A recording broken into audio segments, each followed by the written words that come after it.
I didn't clock. In its settings. No, it's like this all the time.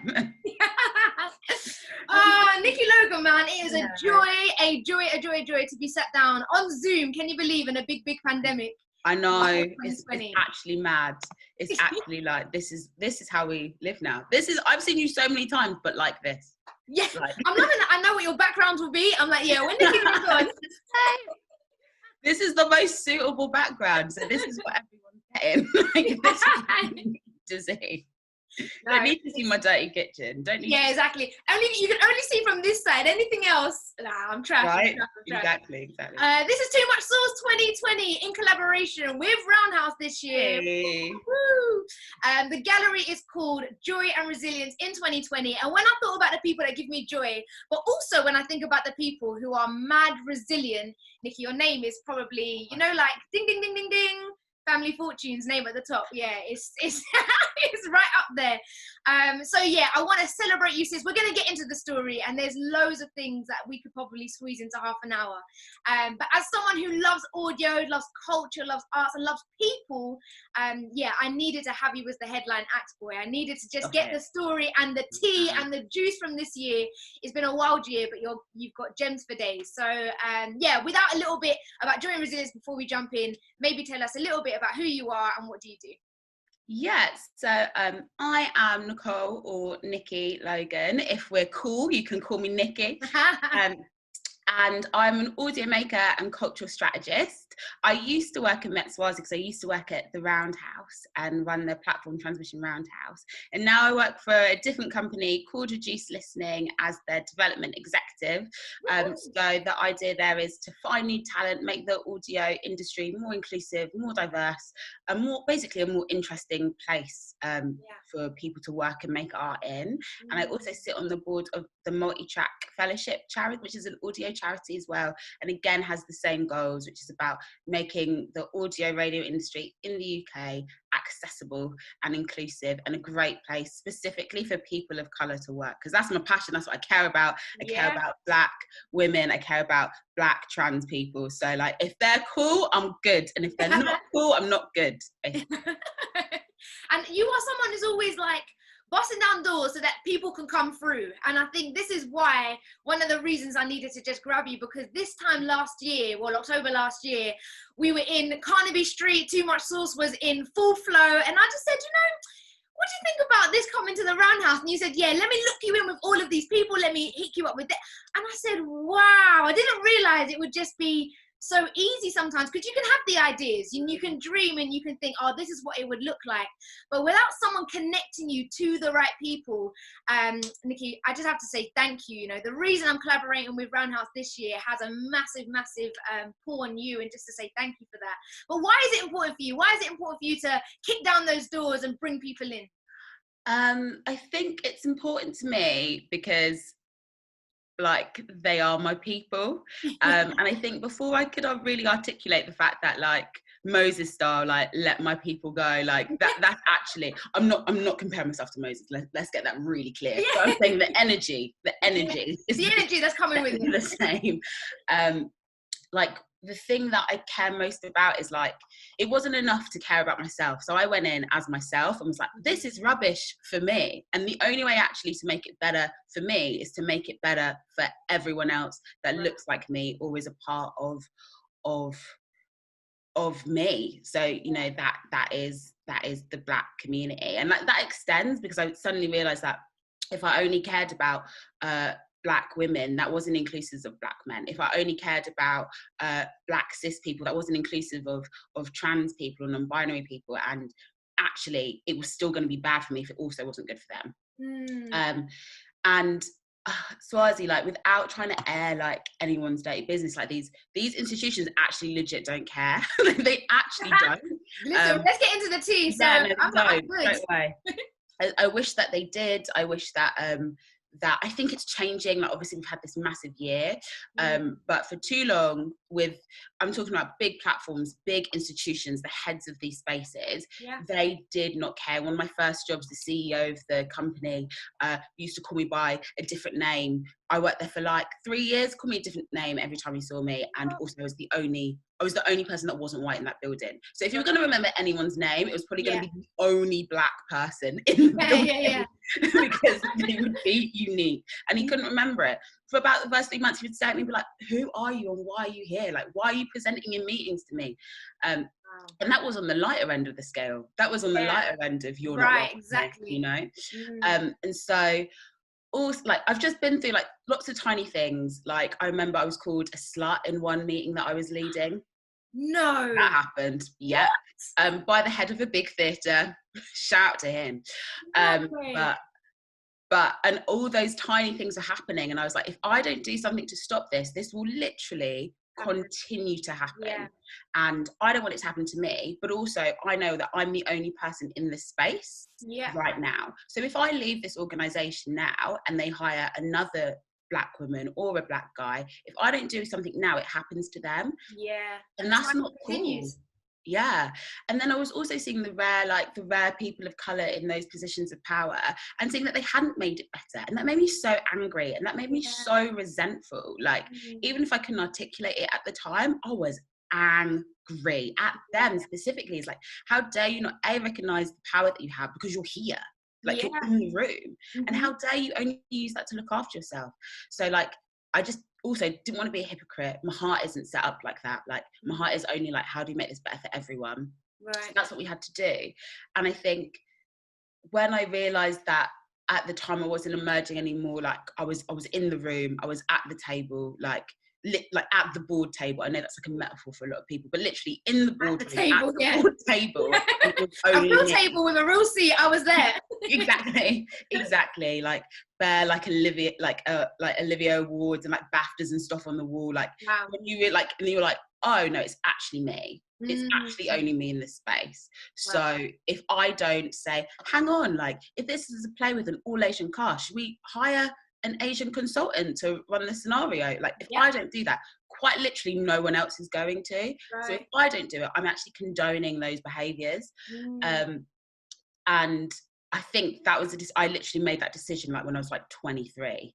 And then once you make that sort of decision, you can't go back. Like once you start, like, it's one of those things. It's like, I think a lot of people who are new to like the Black Lives Matter movement or the trans right movement, like once you start to see the injustice, you actually can't unsee it. And if you choose to unsee it, that's an active choice that you're making. And because that happened quite like fortunately early on in my career, it's just meant that it's like informed basically every decision I've ever made.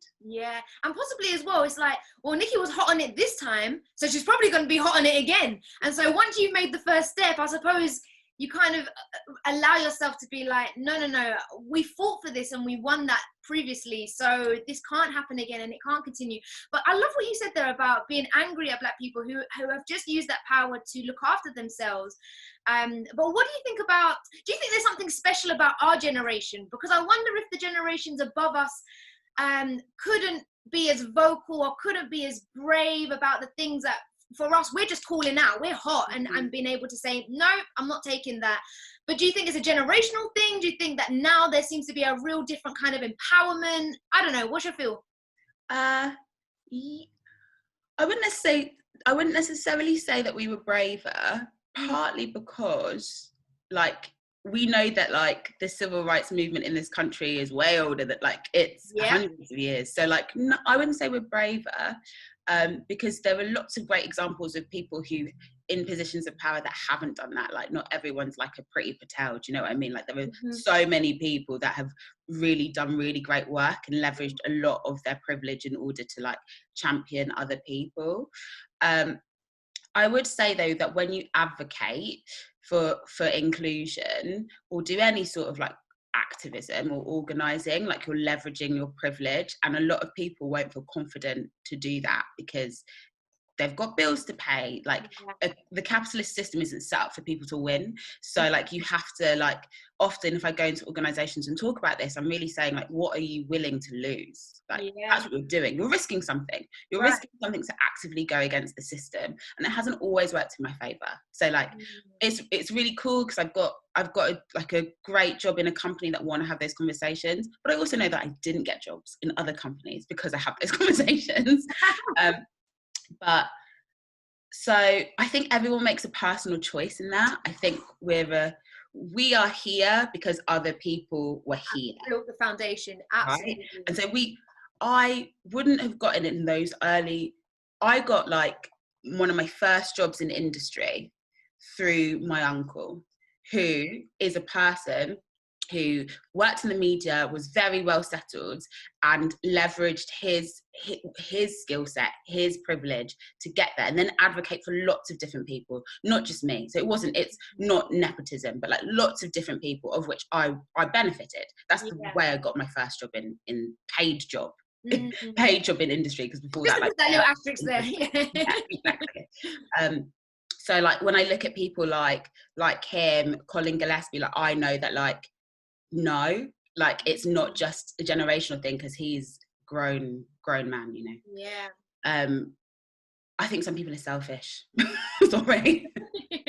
No, it's truth. And I think when you talk about having to push through and also not always get the jobs in other places, because I think Instagram gives this illusion that wherever we go off and do, tick, tick, tick, tick, tick, like it's all a win. But no, there's some real losses along the way. Exactly. So when we get to resilience now, and 2020, in all of this year, have you got highlights? Have you got stories of how, my first question is, how has 2020 made you stronger? When we're talking about resilience, what does that look like for you in a big old pandemic? So 2020 resilience. Like I think this year has been so difficult for everyone, which is why this theme is so perfect, Swarzy. Come on, you. Oh, thanks. Excellent. It's been really difficult, and I've had a really rubbish corona season. Like I've lost quite a lot of my family to the dreaded virus. Wow. And it's actually been like proper pants. But I think something that my cousin, shout out Kieran, said to me was that the thing that he loved in lockdown is that he got to only spend time with the people he actively loved. Wow. And he didn't have to spend time with people he didn't care about.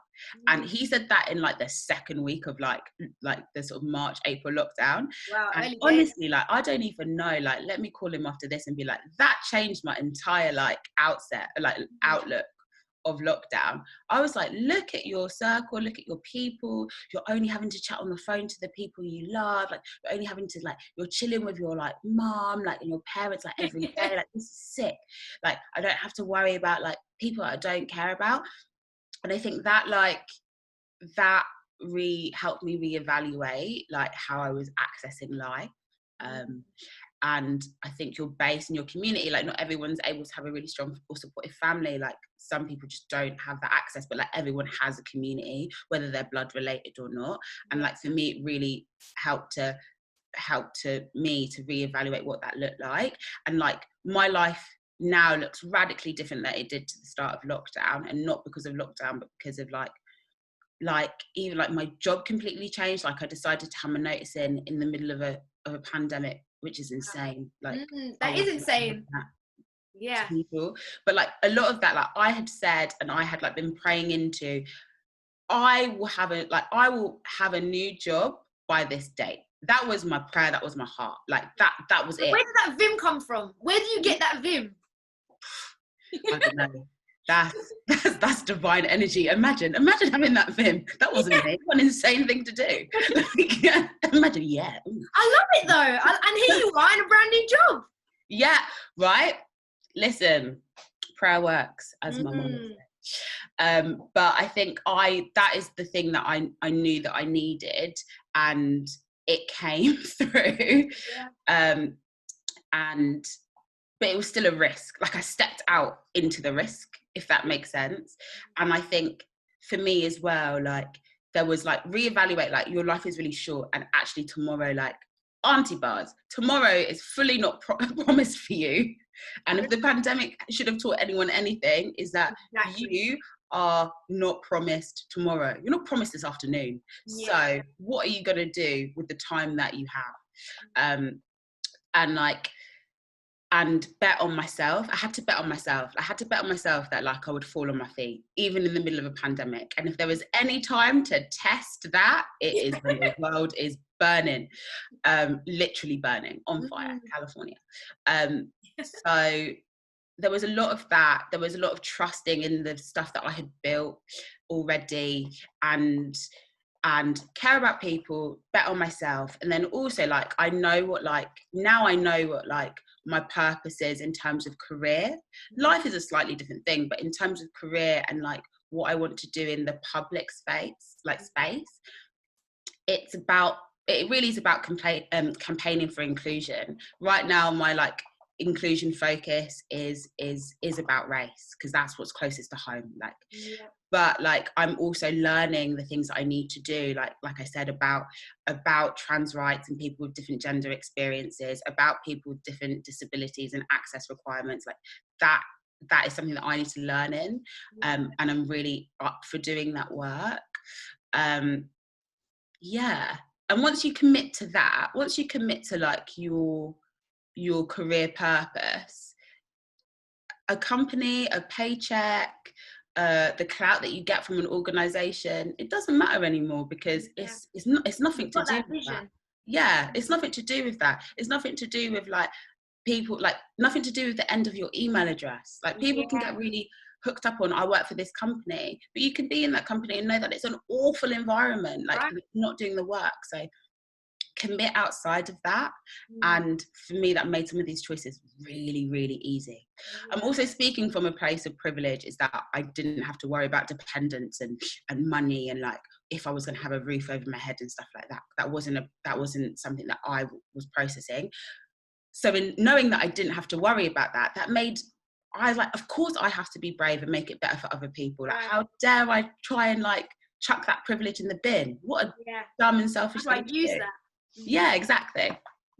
That is huge. And it's so nice to know the story behind what we see and what we may know externally, because I didn't know you had lost members in this year. I didn't know that you would, hand in the notice in the middle of a pandemic, but to see the strength that you have, and even the bravery and courage, that is so encouraging. And even to do all of that whilst Black Lives Matter is happening, whilst you're still trying to advocate for change. And there could be a lot of worries, there could be a lot of reasons to then opt out, but you didn't. And for me listening to you, and for those who are going to jump on and watch this back, like, I don't know, I just really want to say thank you, like really, really thank you. No, your story is so, like, you are one of the powerhouses in this industry. No. You are one of the powerhouses, because for so many of us who are like, should I do this, should I do that, should I say this, should I say that, you're like, Nikki did it, like, and you know what, if I have to fall back and feel silly for the decision that I made to commit to,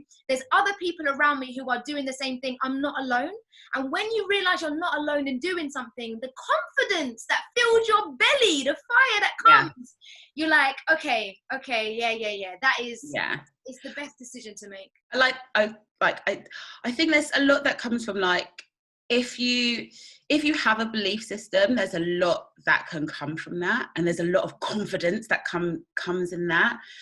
So I also think that's I recognize that as a privilege, because I was really like, I know my press circle is strong, like I know that. So there's a lot of privilege from like knowing how much energy that you have backing you, and it makes it easier to commit to stuff. But like, and like, your belief system doesn't have to be faith. Like, not everybody is religious. Cool. That's a complete, and people have different faiths and different relationships to their faith and their spirituality and their belief system. Which is why I think if you can commit to something like outside yourself, a purpose that you know that you believe in, which can be, for some people it's making money. Like, some people it really is. And like, if that is what you're committing to, cool. Like, know what your greater purpose is and what you're trying to see. Like, your commitment or your belief system could be to building a stable environment for your family and your dependents. Cool. That's also great.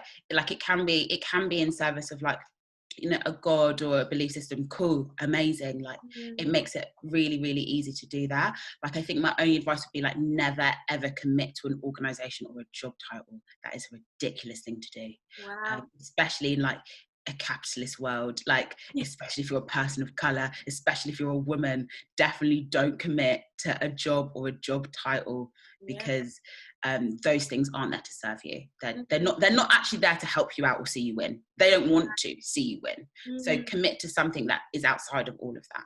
Yeah. Wow. And take your gifts and your talents with you, because that is what is indispensable, isn't it? That's why you get the job. That's why you're asked to speak. It's because you've got a really unique story that needs to be told. We could talk about this forever, you know, but let me give you the second one. The second question is all about joy. And shouts to your cousin Kieran, you know, dropping bars in early March this year to hold us all the way through. So where has your joy come from then? And how do you, if your commitment is to always see inclusion, and if your commitment is to battle those conversations, knowing that they're not always a win overnight, it's going to take strength and it's going to take a lot of resilience to get there. One, how do you not burn out? And two, where has your joy come from this year? Burnout, they're like, cool, burnout, joy, go. Burnout, you have to look after yourself. I'm saying this, I'm not good at this. I'm a massive fan of, I'll just commit to doing everything and work at capacity for far too long and then crash. That is my working style. I think that's a rubbish working style. Yeah. I'm trying to not have that working style anymore. Working on it, yeah. Yeah, like do something else, like read or do yoga or like lie down. So I can't speak necessarily into that. I think some of my choices in like trying to be brave was in pursuit of like work-life balance, so I didn't burn out. But joy comes for me from people. Like, I love seeing people win. It brings me joy. Like with TR, honestly, like all those presenters, I actively want to see them win, like a stage mom. I'm like, yeah. like I want to see, like whether they're presenters or they're like my colleagues, like Charlotte Sahir is like a presenter on like, and co-producer on like One Extra now, and like I listen to that show every week like a mom. I'm like sending it to people. I'm like, look at this black queen killing it. Like, and that's everyone. Like that's the energy I have for like any Issa Rae, rooting for everybody black. Yes, me. Get it, because like I know how hard it is. It's really difficult, like, and we're all trying. So like that's why Swarzy, look at you, like it brings me so much joy every day. I'm like, look at your glowing, your skin's fantastic, and kiss FM, big kiss, imagine. Like it's amazing. So joy from people, joy from black women all day, every day. Like really lucky at Roundhouse that I had like two amazing like black female colleagues, Jo and Abby, who just like were the support network, their sisterhood. I'm in a really great like community called Freelance Queens, which is run by this amazing woman of color called Amanda Maxwell, and like that WhatsApp group is fire, like and the support is real, and like, and that's got lots of different types of people in it, like, you know, women and non-binary people, and it's just really like a really great system. And then Multitrack as well, which is the charity that I'm a trustee for. Like it was my first experience working in like a flat working style. Okay. Like a steering group, so we don't have like a director and like we don't have like a boss, we're kind of all equal. And that was my first experience working with like lots of different people in audio, like some senior, like way more senior than me, some more junior, and it was just this really great experience of learning and sharing and challenging each other in a way that felt so safe. And we've been trying to do a lot of work to like now put the systems in place, because it's kind of been really protected and wonderful naturally without us really knowing how or why that was. But they bring me so much joy, like all the time, like, and that's a work thing, like, but working with them is amazing and it's really fulfilling, and that is because we're committed to this outside thing, which is like inclusion and access. Like we're not committed to like winning stuff for winning's sake. And honestly, it's like, it's outlook changing. Like I feel evangelical, but if everyone cared about something else other than themselves, imagine how great the world would be. Like go commit to something that's not you and your Instagram following. Go do that, because it will change it'll make your skin glow up, like you'll look hydrated.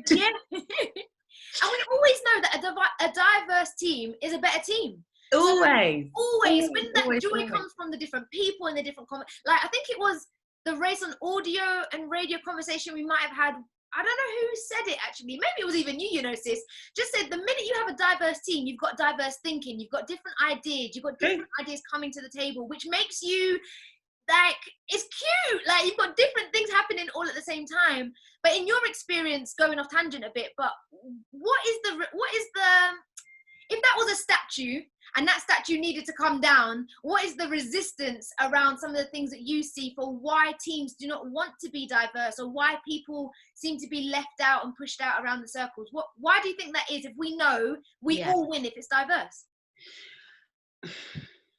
Sorry, big question. Big question. We all win in the long term. People that have a lot of the pie will have less pie if they share, right? In the short term. Yeah. Like if you have a whole pie and you used to divide that up equally and you were used to having 3/4 of that pie, you do have less pie.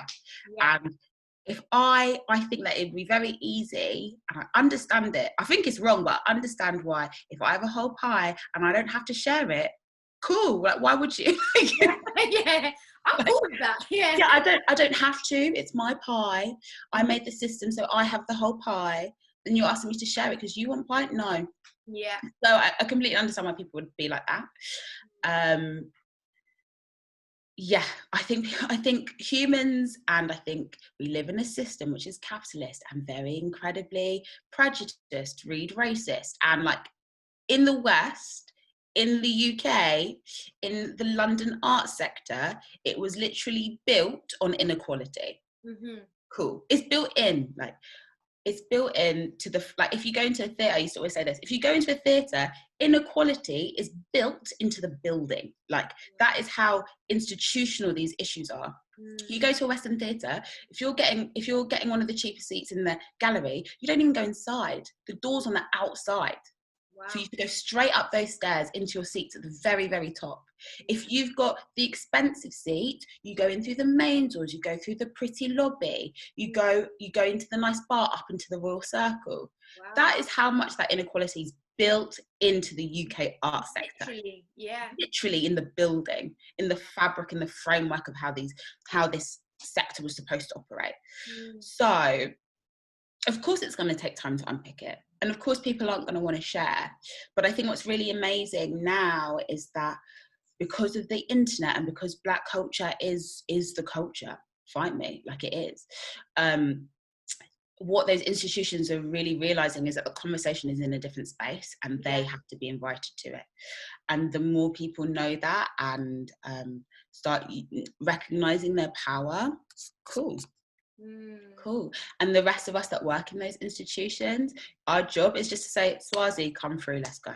That's it. Right? And then bounce, which is quite literally what I did. I said, Swarzy, come, let's do a thing. I know. Yeah. See? Just so everyone knows, I didn't know she was going to leave. Like, I didn't know anything. I just thought, okay, we had a meeting in March, maybe. Yeah. You know, me and my laptop and everything with the girl. I know, good. COVID locked in, and then it was done. So even in that sense, it's like, I love what you said in terms of tomorrow is not promised. It really is not. We don't know what's going to happen. No one saw 2020 coming in the way it has. And so do you feel hopeful for what's to come after this year, or with all the work that you're doing, do you think that I've heard a lot of people say, I think we would have got to the places and the conversations we're having now, but nowhere near as quick enough. So 2020 seems to be that ramp. It seems to really have been that accelerator button that's pushed us forward. So what's your thoughts of the future, babes? Like, do you think it's all going to continue, or do you think it's a hype? I think it has the potential to be a hype. Absolutely. Like, I think if we don't keep our foot on the gas, things won't change. Particularly because 2020 happened and the conversations really resonated around Black Lives Matter, I believe, because the system wasn't working for anyone. So the system also wasn't working for the people in power and the people in privilege, because everyone had to sit in their house, remember? Like, everyone had to stop. It didn't matter. Like, yeah, like even down to if you look at people that are able to have like extra domestic help, they couldn't get any of that. So the system broke, and it broke for everyone, which gave people the space to go, oh, all the belief systems I thought were there to protect me don't. And then we started having a conversation about how there was a system that wasn't protecting a specific group of people. And it's much easier to see when the system isn't also working for you, because you're like, the system doesn't work. Versus before, a lot of people really believed that the system was working and was perfect. So as soon as we get back to normal, there will be a time where people could be trying to build up the systems that existed before so that we can get back to a semblance of normal. And in that, mistakes could be made to actually bring us further back than we were, right? So even if you look at companies that have had to make redundancies, they have a really great opportunity coming back once the economy is back up and they can put new jobs in place to hire really diverse teams. They can make a commitment to doing that now. Or in trying to chase just getting things back to normal, they can make mistakes which could mean that, like, the people of colour, the queer people, the trans people, the people with different access needs who lost their jobs don't come back in through the door. Yeah, are still on the outskirts. Exactly. So I think through this period, it's everyone campaigning for institutional change and having really difficult conversations, and being really frank with what you feel needs to be done to ensure that that doesn't happen. I would like to be hopeful, but I think it won't. There's no point being hopeful if people don't help. Yeah, it's not going to happen by itself. It's not. Wake up and now the system's great. No, it's going to take a lot of hard work. And people are really well-meaning. People are really well-meaning, but the road to hell is paved with excellent intentions, so they don't actually matter. They really, really don't.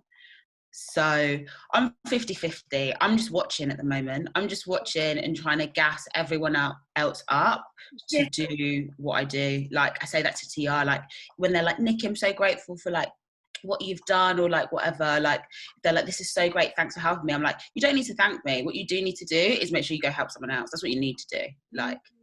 And let's make it really normal. So let's normalize. I'll put you on, you put someone else on, and let's make that a cultural thing that we're used to doing.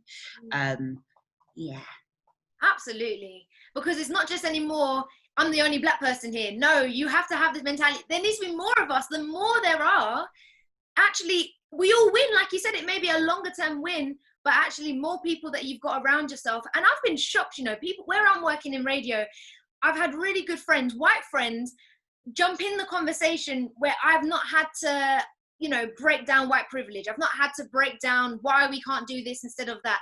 And knowing that people are listening, it's not that it's a trap, but I can go back and say, but in 2020, you were saying this. So now that it's 2021, 2022, wherever we are, come with that same energy and the same vim that you were having in those conversations, because now you see the change that's come through from that. So absolutely. Yeah. Absolutely. Do you know what I think would be a really good task if anyone wanted to do it?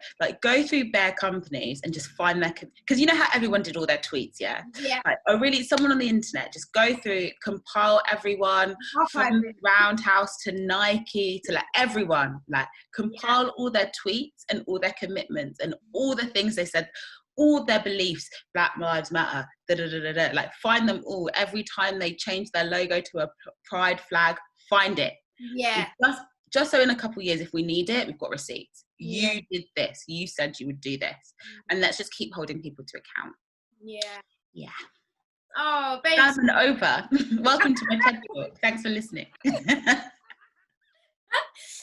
Too Much Sauce 2020, celebrating creatives, Black British creatives who are making history today. You can see her on the screen. She's making history. This will be on the Roundhouse site. We love you, Roundhouse, on the Too Much Sauce site as well. And yeah, we'll put the socials in the description. So thankful for you, Nikki. Honestly, keep going. I need you. I've been telling you already, I need to clone you. I haven't clocked yet, but I'm coming to clone you because I need this mum energy. So everyone needs a Nicole Logan in their life. Sis, thank you so much. Thank you. And your iconic orange wall, I'm a fan. It's so good. And we'll speak soon.